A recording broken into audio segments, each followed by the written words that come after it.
So good evening, everyone. This is the week 2 live session for the course Integrated Waste Management for a Smart City. I am Abhishek Raj, PM-RF scholar in the Department of Civil Engineering, IIT Madras. So this session will be conducted every Saturday from 5 to 6 p.m. There will be another session taken by my colleague on Fridays at 6 to 7 p.m.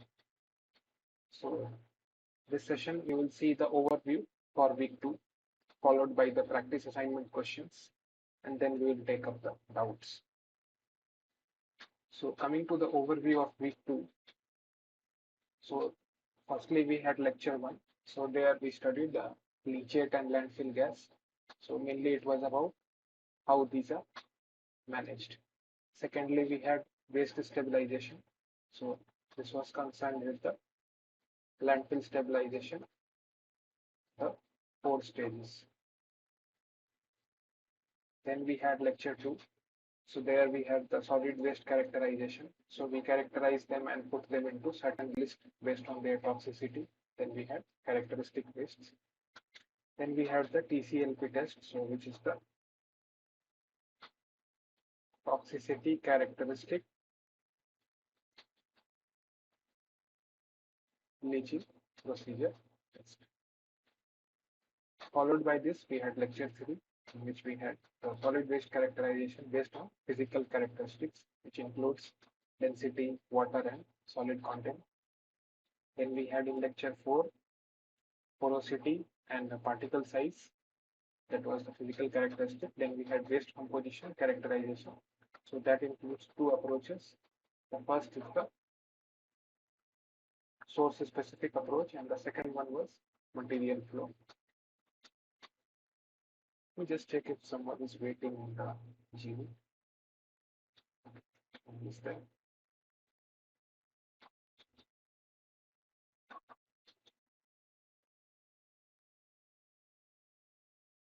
Finally, we had lecture 5, which was concerned with the biodegradability of the waste. Then we had sample collection and processing. So let's see the first question for today's session. So which of the following is not generally found in landfill gas? So the first option is methane, CH4. Second option is carbon dioxide. Then we have argon. Then we have H2S. So as we know, in landfill, degradation of waste happens, in which multiple gases are produced. First is methane, carbon dioxide, and H2S. So here we can see that we have methane as one of the options that is produced. We have carbon dioxide, and finally we have hydrogen sulfide. So argon is not produced in a landfill.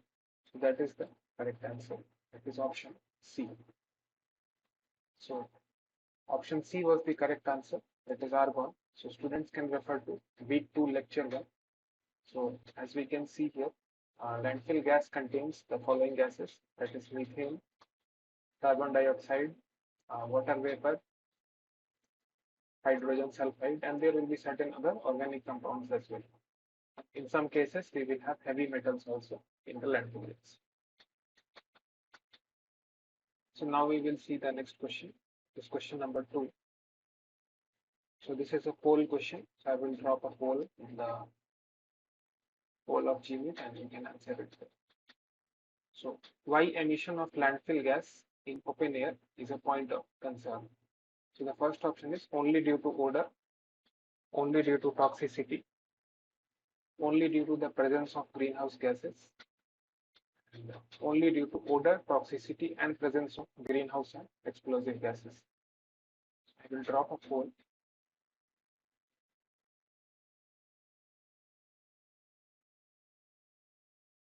This question number 2, and the given options are A, B, C, D. Okay. So the poll has been launched, and you can answer in the poll.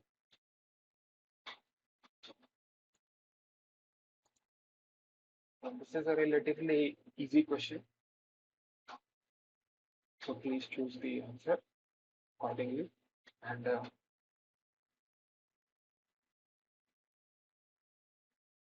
I will give you around 1 minute for this. After that, we will discuss the answer for this question.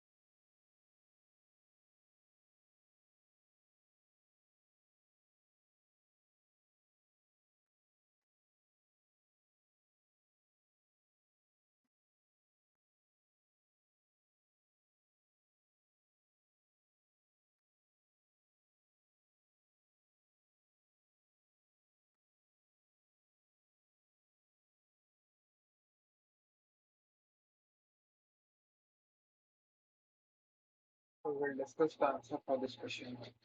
So why emission of landfill gas in open air is a point of concern? So as we know, we have methane, carbon dioxide, H2S, as we discussed in the previous question. So this question is somewhat linked to the first question.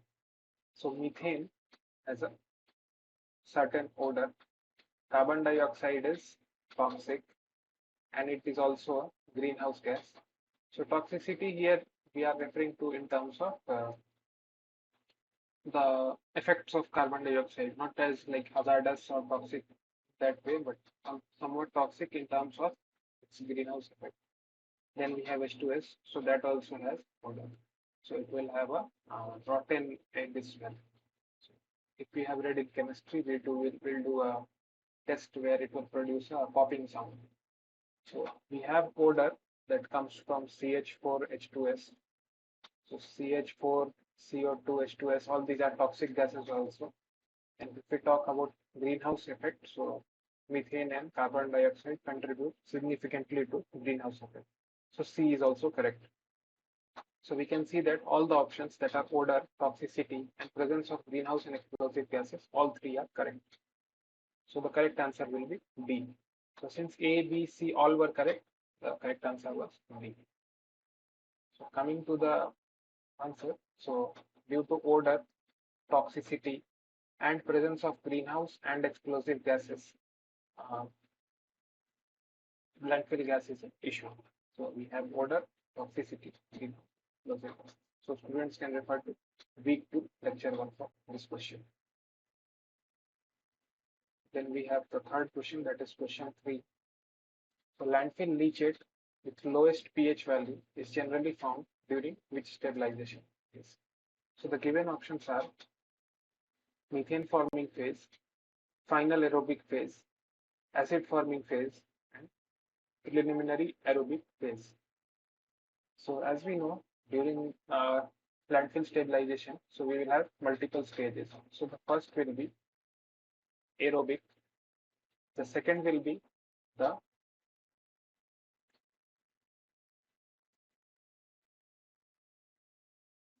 acid forming phase, then we will have the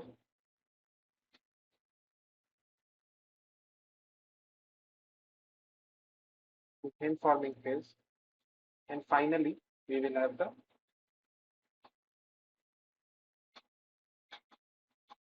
anaerobic phase.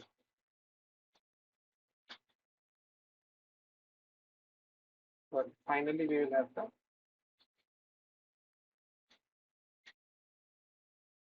aerobic phase. So in between we will have a certain anaerobic phase, and initially and finally we will have aerobic phases. So as we can see, the lowest pH will be obviously during the acid forming phase. As we know from the pH scale, so we will have 0 to 14, 7 will be the center point. The first half will be acid, second half will be alkaline phase. So during the acid phase, we will have low pH. That is option C, which is the correct answer. That is the lowest pH value during the acid forming phase is found in the landfill stabilization. So students can refer to week 2 lecture 1 for this. So here it can be seen that during the acid forming phase, when its peak was formed, the pH was lowest. That is, initially the acid concentration starts rising, that is the volatile fatty acids indicated here. And as the acid's concentration start increasing, pH reduces. And when the acid concentration starts reducing, the pH again shoots up and attains a stable value after some time. So coming to the next question, that is question 4. Select the correct order of toxicity characteristic leaching procedure test. So the given options are waste size reduction, leaching, filtration, analysis. Then we have waste leaching, size reduction, filtration, and analysis. Finally, we have waste filtration, size reduction, leaching, and analysis. And in the end, we have waste leaching, filtration, size reduction, analysis. So if we talk about the TCLP test, firstly, we will have a certain waste material that we divide into smaller blocks to increase its surface area. Then we will leach it for certain duration at 30 rpm. Finally, we will use a flask to filter it, and then we would analyze the leachate for the concentration. So what is the logic behind dividing here? So if we take the example of cube, so let's say the cube has a side length of A, and we divide the cube into 8 smaller cubes. So if the volume of the original cube is A cube, and let's say the volume of the smaller cube would be A by 2 cube, that is half of this side length. So 8 cubes will be formed. So initially, the surface area of the first cube will be 6A square. And finally, what would happen is we are trying to increase the surface area. So we have now 8 cubes, and this would be operated with A by 2 square into 6. So this would result in 12A square. So we can see that compared to the first cube, the area has been doubled now. So due to this increased area, the reactivity of this element increases in the buffer.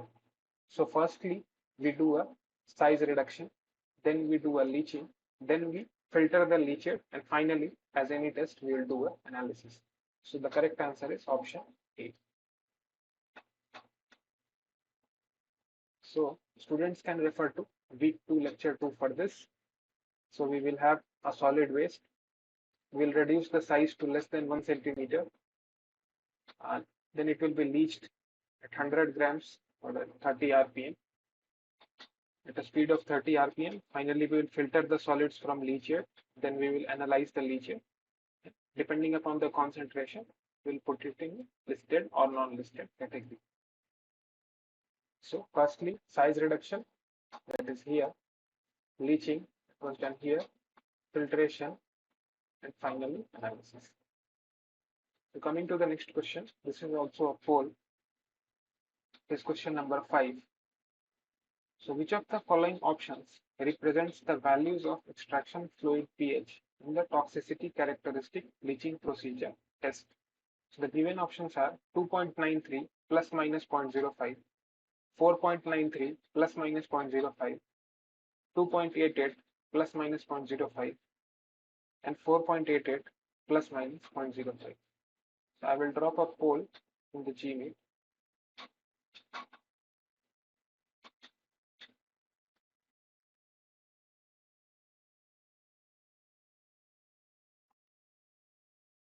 And the students can answer it there.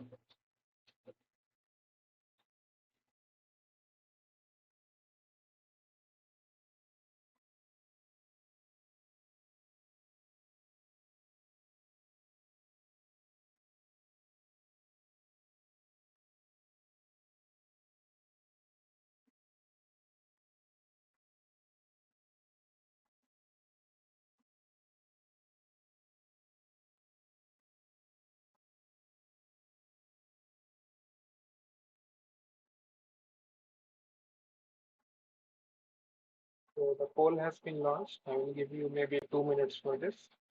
Please think this through and answer accordingly.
So here we are talking about the TCLP test, that is toxicity characteristics leaching procedure test.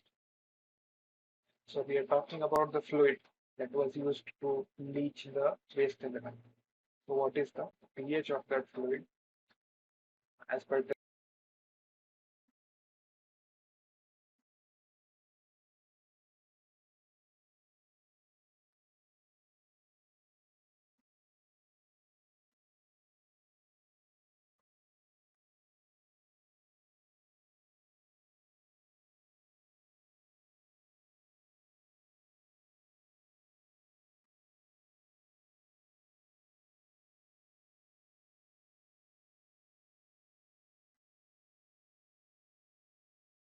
so we will discuss the answer for this.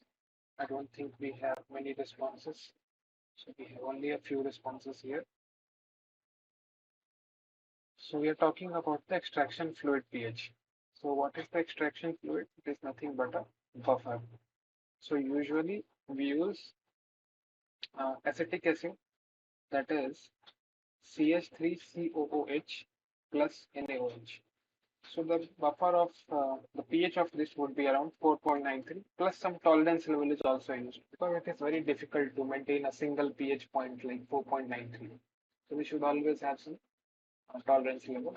If the waste is highly alkaline, so in that case we will have an acidic buffer that will be only acetic acid, which would be around 2.88 plus minus the same tolerance, that is 0.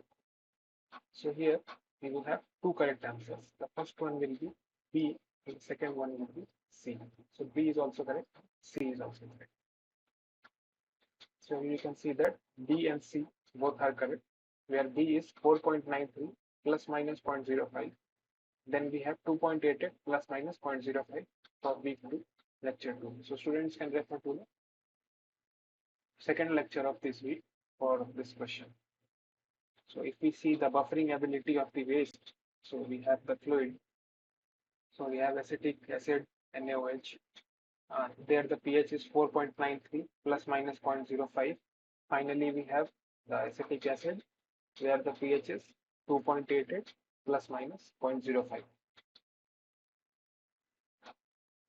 So if the waste is highly alkaline, we use a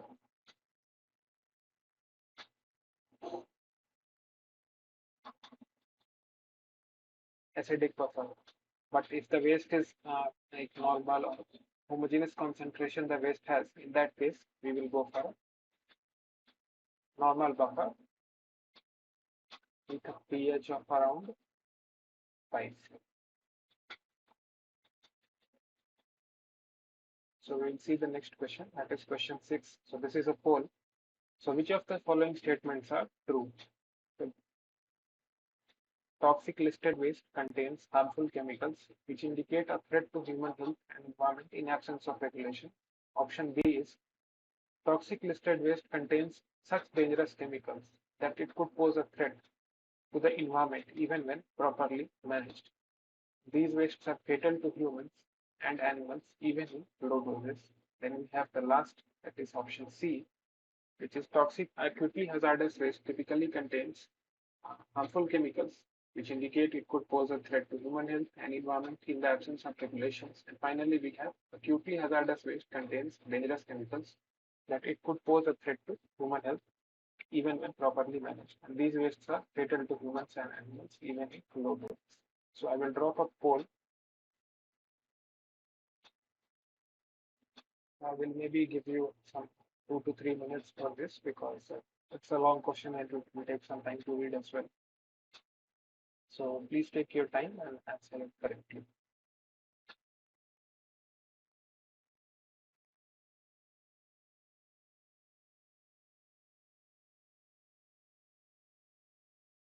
So this is about this is the second lecture.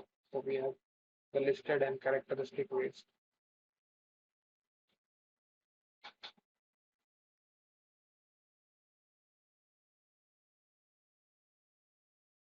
So it is about how do we classify the wastes.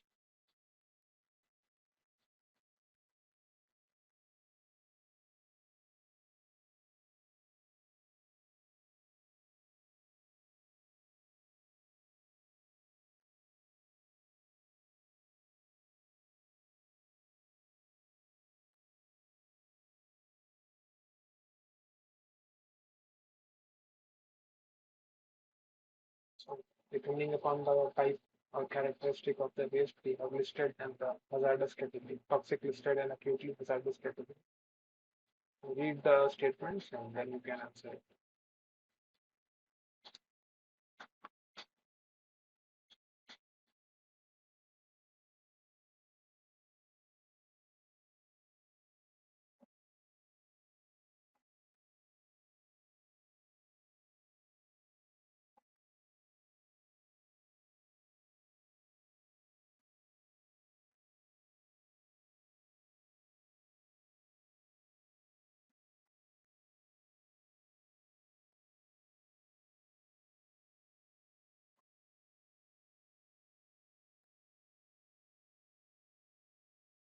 Don't have many responses till now. So I will give you a hint for you. So there are two correct answers in this. So there is not just one correct option, we have two correct answers in this. So answer accordingly.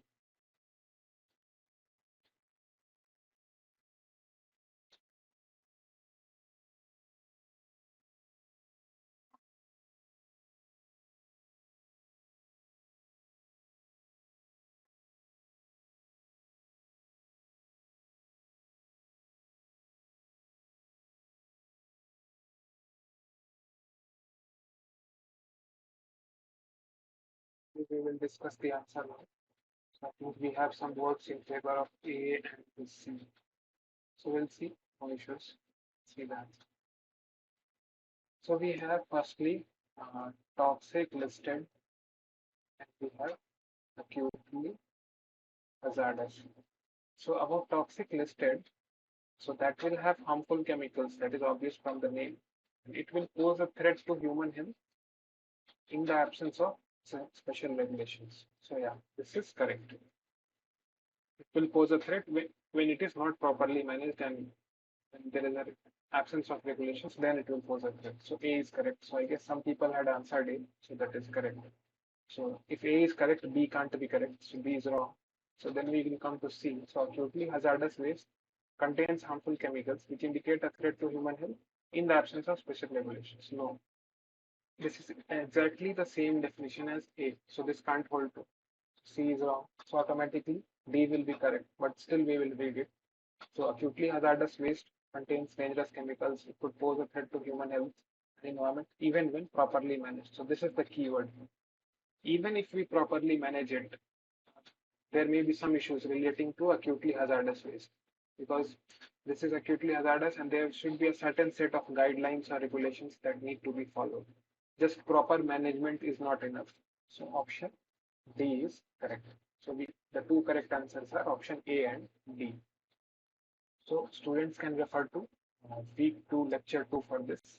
So options A and D are correct. So here we can see for toxic listed, we have harmful chemicals which could pose a threat to human health in the absence of special regulations. That is the key one. And if we talk about the second category,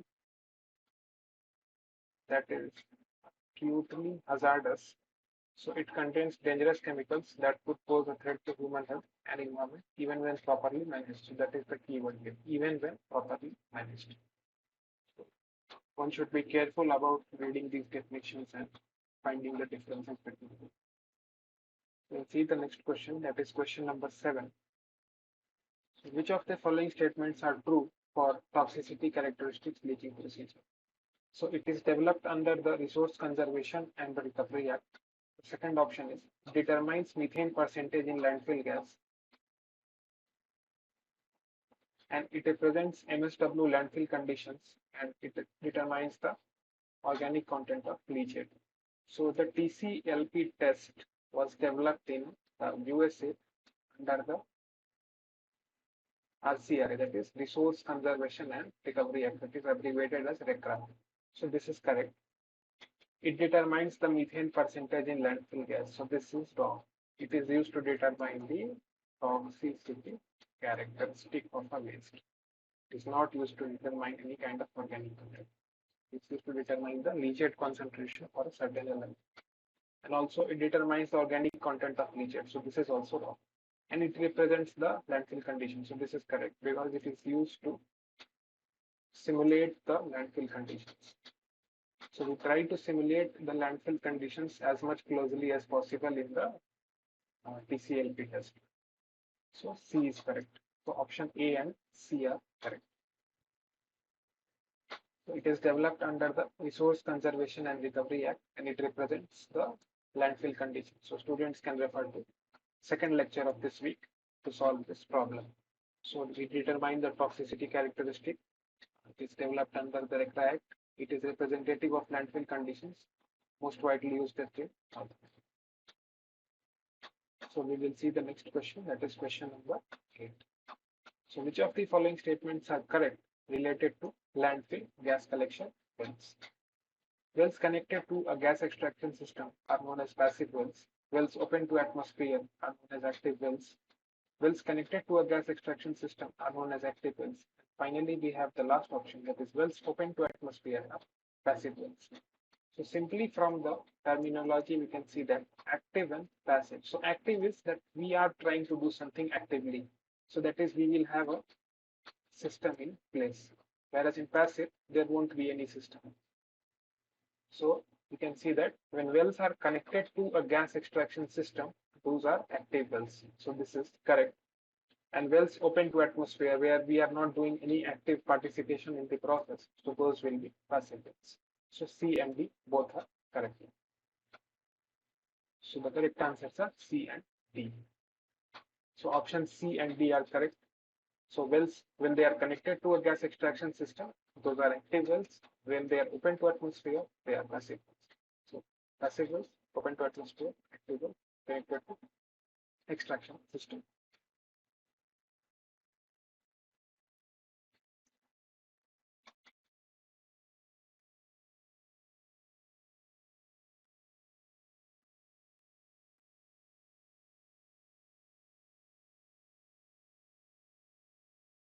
So we will move on to the next question now. Let me just check it.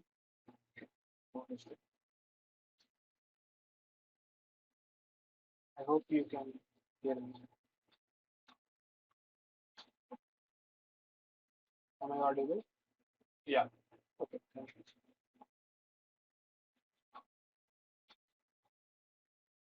So we'll move on to the next question, that is question number 9. So which of the following represents phases of landfill stabilization? So the first is methane forming phase.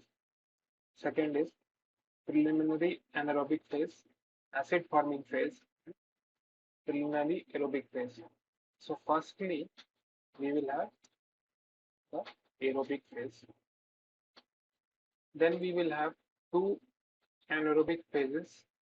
So this is the preliminary aerobic phase. And finally, we have again aerobic phase. So in between we have two sub-phases in the anaerobic stage, that is the acid forming phase and the methane forming phase. So what happens is, let us take the example of a landfill. So firstly, we will dump the waste. So the degradation would be aerobic because oxygen is available. Then what do? We provide a covering to the landfill. So once this covering is provided, anaerobic degradation starts. So firstly, there will be acid forming phase, which will be due to the acidogenic bacteria. Secondly, we will have the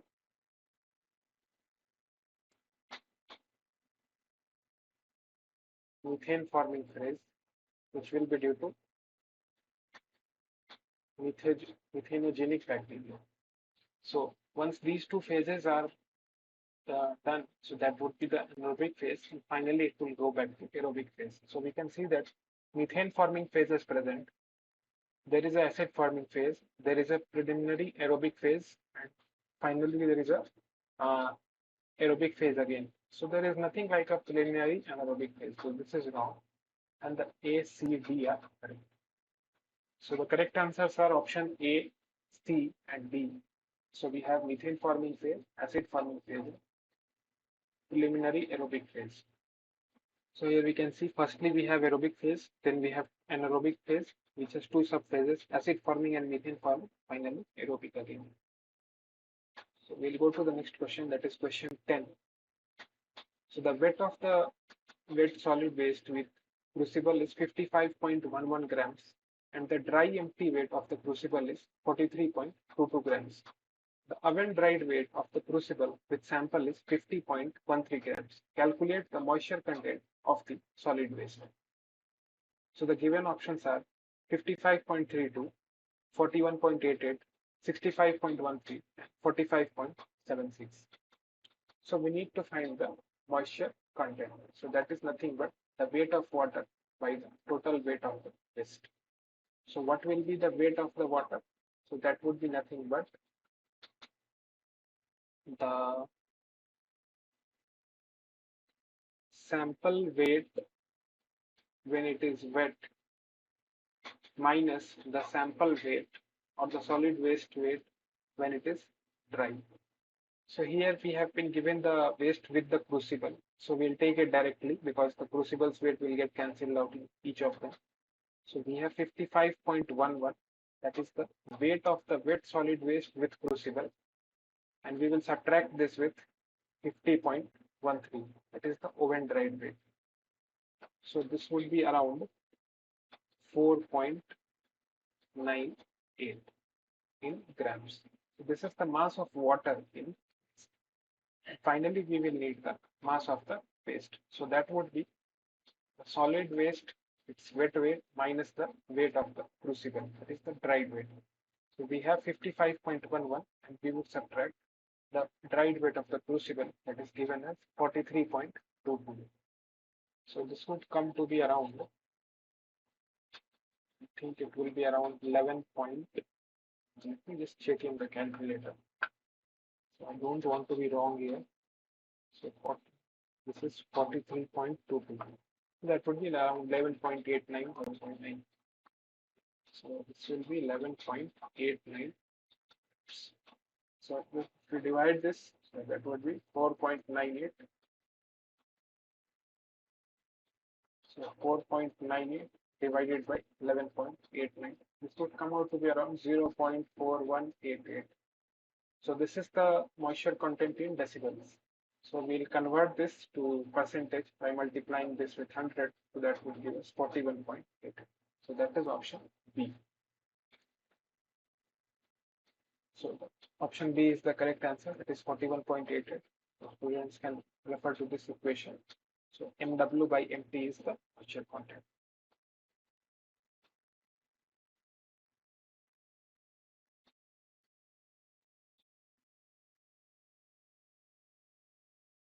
So I hope it is clear. Does anyone have any doubt? I'll just wait for a minute here. since we have completed 10 questions. Anyone has any doubt, you can ask. Just wait for a minute.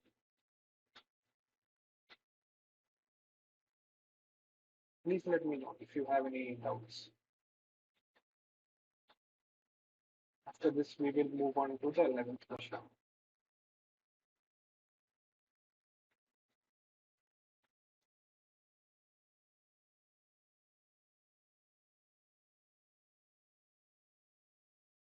So if there are not any doubts, maybe we can move to the next question. That is question number 11. So which of the following statements are true related to waste composition measurements? So the first is real solid waste sample is collected in source specific approach. Second option is real solid waste sample is collected in material flow methods. Mass of material entering the waste stream and their lifespan is used in material flow methodology. And the final is mass of materials entering the waste stream and their lifespan is used in source specific approach. So when we want to determine the composition of waste, so two methods we use. The first one is source specific approach. So here what do we do? Here we do sampling. Sampling of the waste at source. So we will go to source. The source may be residential, commercial, institutional. So we'll go to the source, collect the waste, sample it, how much is dry, how much is wet, how much is biodegradable, non-biodegradable, depending upon the kind of design we want to do. So we will collect real solid waste sample in source specific from directly from source. And second, we will have the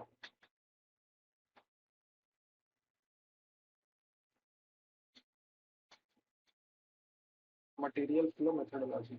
So here what do? We will take the sales data, the production data of certain products.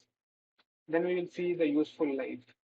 So let's say in 2019, some 1 lakh phones were produced. So we'll see that, okay, some 60% of these phones will go into the waste stream in 2022 after 3 years, because the useful life of a phone is usually taken as an average of 3 years. Some people may use it for more, some people may use it for less, but on an average, it will be around 3 years.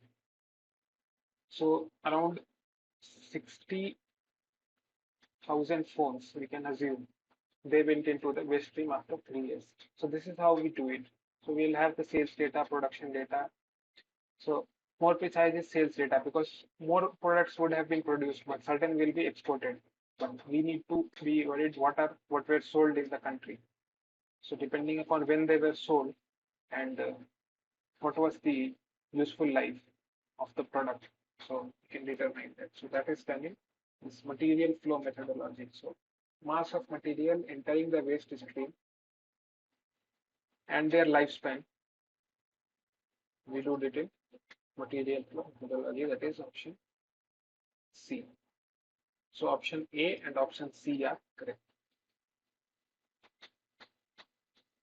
So when we measure waste composition using source specific approach and the material flow methodology,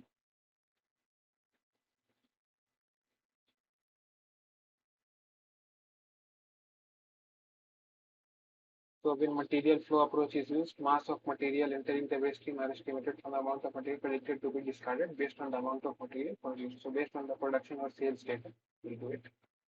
When we talk about source specific, so we will do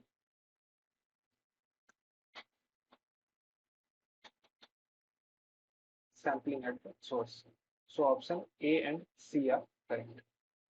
So real solid waste sample is collected, source specific approach. Mass of materials entering the waste stream and their lifespan is used. So the next question is a poll, that is question number 12. So if energy content of solid waste discarded is 1550 kilojoules per kg, we need to find the energy content on dry basis if the moisture content of solid waste is 15%.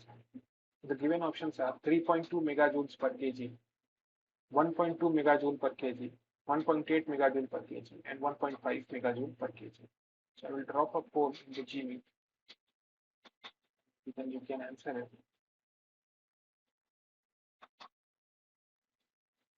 we have this question 12. You can answer in the chat also. That also is fine.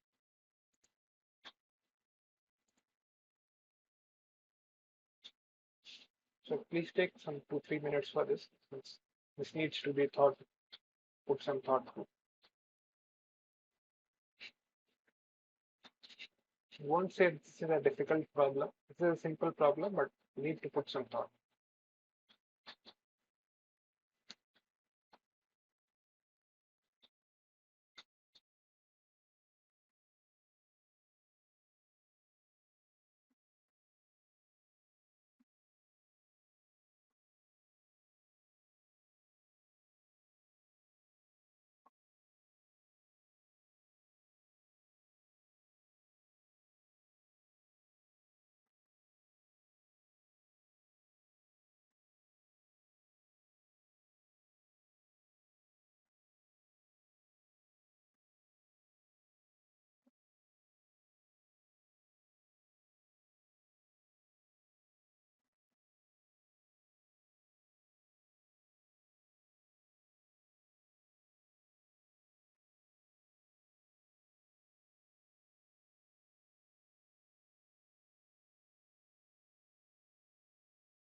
Maybe now we will discuss the answer for this question. I think we have some responses in favor of 1.5 and 1.1. So we'll see the answer, no issues. So let's say we have the wet waste, we have dry waste. So here we have 100% of dry waste. So we will substitute this with certain percentage P of moisture. So now the dry waste will be only certain fraction.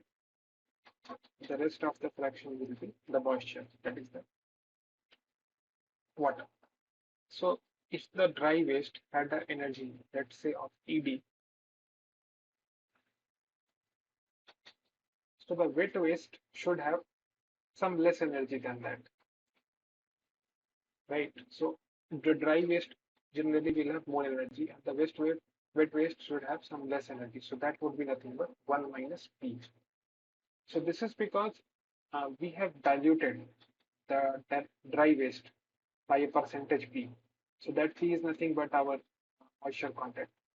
So since we diluted this waste, so the dry waste, let's say it had some 100 units of energy. So since we diluted it by 10%, so now 90% only is the effective energy, 10% is moisture. So the energy would be equal to 90. So similarly here, the dry waste needs to be found. We have been given the wet waste, that is 1550 kilojoules per kg. The moisture content is given as 15%. So as we know, the dry waste is nothing but the wet waste by 1 minus P. So wet waste is given as 1550 by 1 minus 0.15. So how much will this be? This will be around 1800 kilojoules per kg. Since the answer is asked in megajoules per kg, so we will divide this by 10 cube. So if we are given some unit in joules and we need to take it to megajoules, so what we do is we divide by 10 to the power 6. But if we are given in kilojoules and we need to take it to megajoules, we convert by dividing it by 10 cube. So it will divide it by 10 cube. That would give the answer as 1.8 megajoules per kg. That is option C. So the correct answer is option C, which is 1.8 megajoules per kg. Finally, we have question 13. So which of the following statements are true for physical characteristics of solid waste? So we have been given four options here. The first option is bulk density is greater than dry density for a sample. Dry density is greater than bulk density for a sample. Density is weight per unit volume. Density is mass per unit volume. So as we know, bulk density is nothing but mass by volume. We talk about bulk density, that is total mass by total volume. We talk about dry density, that is solid mass by total volume. So total mass will have the solid mass as well as the mass of the moisture, that is water. So you can see that MT is greater than MS because certain thing is getting added in MS to form MT. So since MT is greater than MS, so we consider this as equation 1 and equation 2. So we can see that rho B would be greater than rho D because the denominator is same, total volume, but if we see the numerator, here we have total mass, here we have only the solid mass. So this would lead to rho B being greater than rho D. So bulk density is greater than dry density for a sample. So that is option A. And if we talk about density, that is mass per unit. So that would be B. So weight per unit volume is specific gravity. For your information, I'm telling this. So A and D are correct. So option A and D are correct. So here we have the formula for total density, that is total mass by total volume, and we have dry density, solid mass by total volume. So bulk density is greater because total mass is greater than solid mass. So it is greater than dry density and density is mass by volume. So this was the last question for today's session. So if you have any doubts, you can ask me and in the chat, or even by audio is fine. If you don't have any doubts, please feel free to leave the session. So we will meet again next Saturday. Same time. So if you have any doubts, I'm here for the next 5 minutes. You can ask.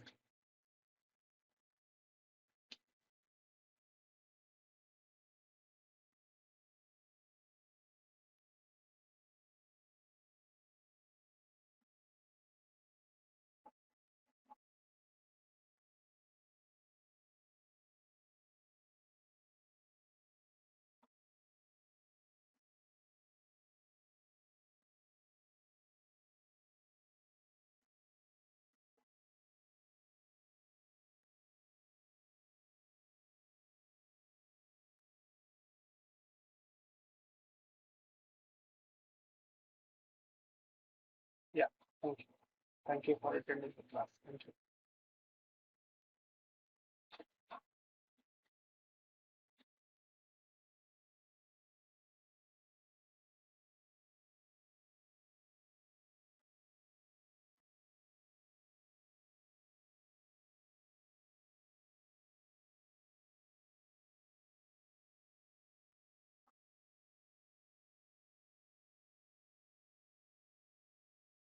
So anyone has any doubts, you can ask. Else you can feel free to leave the session. Meet again next Saturday. So I'm here for the next few minutes. After that, we will end the session. So please ask any doubts if you have.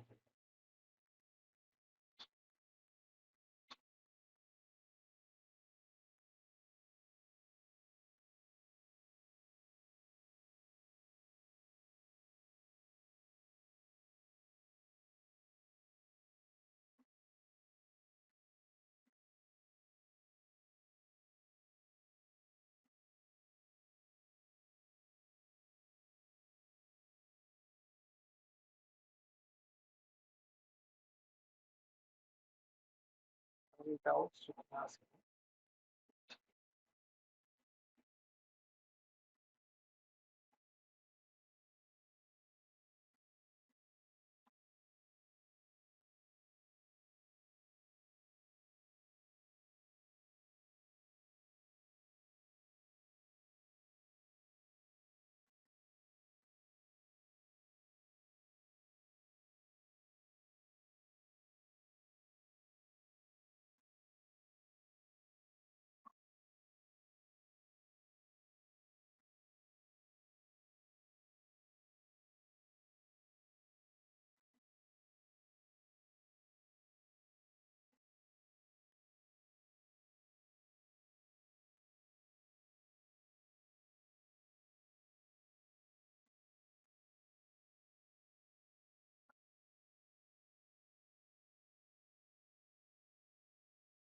So in every class, we will discuss certain number of questions. Usually it will be more than 10.